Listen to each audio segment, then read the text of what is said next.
आपके दिलों की धड़कन दिशा एसटीपी। नमस्कार दोस्तों, welcome my YouTube Disha STP channel.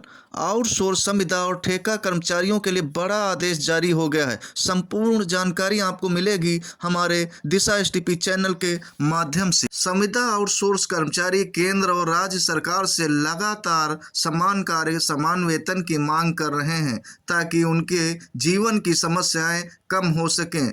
उन समस्याओं को कम करने के लिए सरकार भी लगातार प्रयास कर रही है और न्यायालय के माध्यम से लगातार आदेश जारी हो रहे हैं कि संविदा आउटसोर्स कर्मचारियों का शोषण बंद हो और उनको समान कार्य का समान अधिकार प्राप्त हो। इसी के तहत हमारी वीडियो यह बनी हुई है जिसमें आउटसोर्स संविदा और ठेका कर्मियों के लिए बड़ा धमाका निकल कर आ रहा है। 20 अप्रैल 2025 से समान वेतन और मानदेय पर नया आदेश जारी होने वाला है। सभी कर्मचारियों की संपूर्ण जानकारी हमारी इस वीडियो माध्यम से देखें कि किसको कितना वेतन बढ़कर मिलेगा, किसका नहीं बढ़कर मिलेगा। संपूर्ण अपडेट हमारी इस वीडियो में आप सभी को मिलेगी, इसलिए वीडियो को स्किप मत करिए। हमारे चैनल को लाइक और सब्सक्राइब जरूर करिए ताकि नई अपडेट्स भी आप लोगों को लगातार मिलती रहें। लेकिन उससे पहले यह जान लीजिए कि संविदा क्या है, आउटसोर्स क्या है, संविदा में कौन कौन से लोग आते हैं, आउटसोर्स में कौन आते हैं और आदेशों के तहत उन पर क्या प्रभाव पड़ेगा, कौन से बदलाव आएंगे। संविदा कर्मचारी वे व्यक्ति होते हैं जिन्हें एक निश्चित समयावधि किसी निश्चित परियोजना पर काम करने के लिए एक निश्चित शुल्क मिलता है, भत्ते के रूप में या वेतन के रूप में। कंपनियां इस प्रकार के कर्मचारियों को स्वतंत्र ठेकेदार भी कह सकती हैं। अनुबंध कर्मचारी, फ्रीलांसर या काम के लिए काम करने वाले कर्मचारी संविदा कर्मचारी कहलाते हैं। इनकी नियुक्ति नियम व शर्तों के आधार पर की जाती है।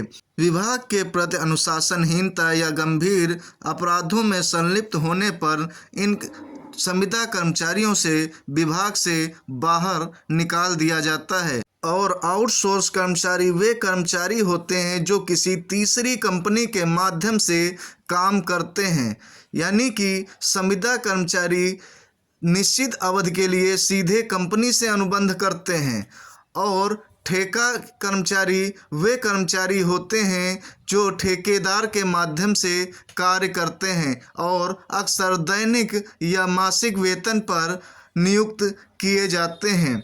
आउटसोर्स कर्मचारी जो होते हैं वह किसी अन्य माध्यम से यानी कि अन्य एजेंसी के माध्यम से कार्य करने के लिए मंगवाया जाता है और कार्य या परियोजना पूरी होने के बाद उन्हें वापस कर दिया जाता है। वह आउटसोर्स कर्मचारी कहलाते हैं। लेकिन ऐसे कर्मचारियों को कंपनी योग्यता में निपुण पाए जाने पर अपने कंपनी में संविदा के तहत सम्मिलित कर सकती है और संविदा में सम्मिलित होने के बाद उन्हें नियमित कर्मचारी के रूप में भी नियुक्त कर सकती है। अब तो सुप्रीम कोर्ट ने भी कह दिया है कि सरकारी विभाग में आउटसोर्स किए गए कर्मचारियों के कार्य अनुभव का मान्यता देने से इनकार करना समानता और सामाजिक न्याय सिद्धांतों के खिलाफ होगा। शीर्ष अदालत ने यह भी कहा कि सामाजिक न्याय संविधान में अंतर्निहित उद्देश्य है, यानी कि आउटसोर्स कर्मचारियों को नियमित किया जा सकता है। आउटसोर्सिंग से जुड़ी कुछ और जानकारी के लिए हमारी वीडियो को प्लीज़ सब्सक्राइब ज़रूर करें ताकि हम अपनी वीडियो माध्यम से आपको अच्छी से अच्छी जानकारी दे सकें। इसी के तहत एक दिल्ली सरकार के द्वारा आदेश जारी हुआ है, जिसमें सचिव सह आयुक्त कार्यालय श्रम विभाग दिल्ली सरकार सामनाथ मार्ग दिल्ली से जारी हुआ है प्रेस विज्ञप्ति के रूप में, जिसमें लिखा गया है राष्ट्रीय राजधानी क्षेत्र दिल्ली सरकार ने सभी अनुसूचित बेरोजगारों में कार्यरत श्रमिकों के लिए न्यूनतम मजदूरी की अधिसूचित दरों में वृद्धि की घोषणा की है, जिसके तहत महंगाई भत्ते की किस्त जो 1 अप्रैल 2025 से देय है को वर्तमान न्यूनतम वेतन के साथ समायोजित की गई है। मजदूरी की संशोधित नई दर इस प्रकार होंगी। आपको बता दें, जो अकुशल श्रमिक होंगे उनको अब 18,456 रुपये 1 अप्रैल 2025 से मिलेगा, जो कि इससे पूर्व 18,066 रुपये पा रहे थे, यानी कि लगभग 300 रुपये 400 रुपये की वृद्धि की गई है। जो अर्धकुशल कर्मी होंगे उनको अब 20,371 रुपये मिलेगा, जो कि 19,929 रुपये पा रहे थे, और जो कुशल श्रमिक होंगे उनको 22,411 रुपये 1 अप्रैल से मिलने लगेगा, लेकिन इससे पूर्व वह 21,917 रुपये पा रहे थे। गैर मेडिकुलर कर्मचारी जो होंगे वह 20,371 रुपये प्राप्त करेंगे, जो कि 19,929 रुपये इससे पहले प्राप्त कर रहे थे। जो कर्मचारी मैट्रिकुलेट लेकिन स्नातक नहीं होंगे उनको 22,411 रुपये मिलेगा, जो कि 21,917 रुपये प्राप्त कर रहे थे। लेकिन जो कर्मचारी स्नातक या इससे ऊपर होंगे उनको अब 24,356 रुपये मिलेगा, जो कि 23,836 रुपये प्राप्त कर रहे थे।